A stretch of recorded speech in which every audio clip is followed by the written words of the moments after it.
Hello everyone. You are on the channel Detective Archive. Today's story is about the disappearance of a 13-year-old girl, which still causes a lot of controversy.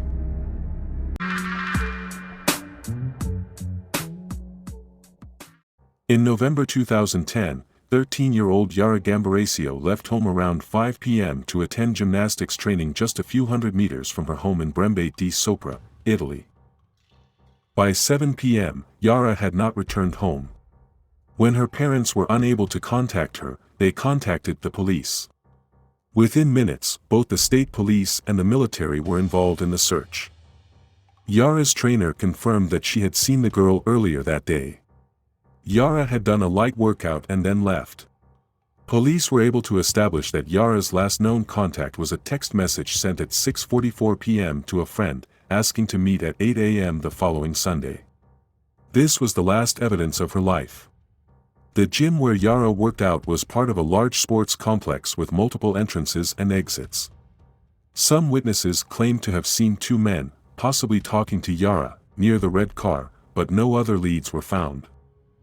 The dogs picked up Yara's scent from her home to a small village called Mapello, where her phone was last heard. This became the basis for a massive investigation, with hundreds of phones tapped to track anyone in Mapello or near Yara's home. The wiretap revealed a suspicious comment from a Moroccan named Mohammed Fikri. Translators heard him say, "Allah, forgive me, I did not kill her." Investigators became interested in Fikri and discovered that he had already boarded a ship bound for Tangier. The situation seemed suspicious, and Fikri was arrested. A mattress with blood stains was found in his possession, which strengthened suspicions of his involvement in Yara's disappearance. However, it was later revealed that Fikri's comment had been mistranslated. What he was actually saying was, "Allah, make her answer the call." Furthermore, the blood on the mattress turned out to be unrelated to the case. After Fikri's release, Italy's attention turned back to the girl's disappearance. 3 months later, the entire country was shocked and a man flying a radio-controlled plane noticed something strange in a field, a small pair of shoes in the grass.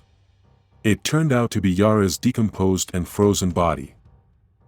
Because of the publicity, the case was assigned to Italy's most renowned forensic expert.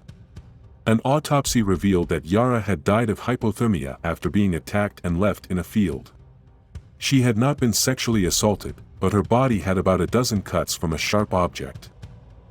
Traces of lime were found in Yara's airways and fibers from a plant rope were found on her clothes, suggesting that the attacker may have worked in construction. In addition, a sample of male DNA was extracted from Yara's underwear, indicating that the attacker may have injured himself in a fight with her. Due to the limited evidence, the investigation focused on analyzing the DNA found. The investigation turned into the most expensive manhunt in Italian history, with 18,000 DNA samples collected. After thousands of tests, investigators discovered that a DNA sample found on Yara's body partially matched that of a man named Damiano Guarignoni. However, Guarignoni was in South America at the time of Yara's disappearance, and his DNA was not a complete match. Instead, investigators assumed that Guarignoni was related to Yara's killer. The problem was that Guarignoni's father had 11 siblings, making the search much more difficult. To find a match, investigators decided to take a DNA sample from Guarignoni's uncle, Giuseppe.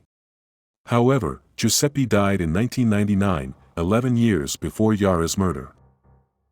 However, Giuseppe's widow showed investigators a box of his old documents. Among them were a paper copy of his driver's license and a postcard he had sent to his family. Both documents had stamps on them that Giuseppe had licked before his death. The police realized they could get a sample of his DNA. The DNA confirmed that Giuseppe Guarignoni was the father of Yara's alleged killer. Giuseppe had 3 children, 1 daughter and 2 sons. However, none of his sons' DNA matched the killer's, and none of them had children. There was only one explanation left: Giuseppe had a child out of wedlock. To confirm paternity, Giuseppe Guarignoni's body was exhumed and his DNA almost exactly matched that of the suspect. The investigation focused on finding out the alleged relationship that had occurred 30 to 40 years earlier. Investigators received a tip from one of Giuseppe's former colleagues, who claimed that Giuseppe had had problems with a woman in the 70s or 80s. Her name was believed to be Esther Arstsuvi. However, Arstsuvi's DNA had already been tested and there was no match. Then the investigators realized they had made a mistake. Esther Arstsuvi's DNA was tested not to match the suspect's DNA, but to match Yara's DNA. Arstsuvi denied having an affair. She was married and categorically maintained that her twins could not be Giuseppe's children. However, the name of one of her sons, Massimo Giuseppe Bassetti, raised suspicions. Was Massimo's middle name just a coincidence? Investigators were not convinced that Arstsuvi was telling the truth. At the time, Massimo was 43 years old. He worked as a builder and lived in Mapello, a small village near Yara's home. His work in construction could explain the traces of lime found on Yara. In the years following Yara's murder, Italian police were under intense pressure to find the killer. They set up a fake alcohol checkpoint and collected 2 samples of Massimo's DNA as he drove through it. The DNA confirmed that Massimo was Giuseppe's biological son and an exact match for Yara's alleged killer. In 2014, Massimo Bassetti was arrested and charged with the murder of Yara Gambirasio. In July 2016, he was found guilty and sentenced to life in prison. In November 2019, Massimo's lawyers requested a retrial of the DNA evidence, but their request was denied in March 2021 due to insufficient remaining samples for retesting. Following the verdict, debate continues about his claims of innocence and unresolved aspects of the case. Remarkably, Massimo's mother continues to deny that she had an affair, insisting that the whole situation is inexplicable.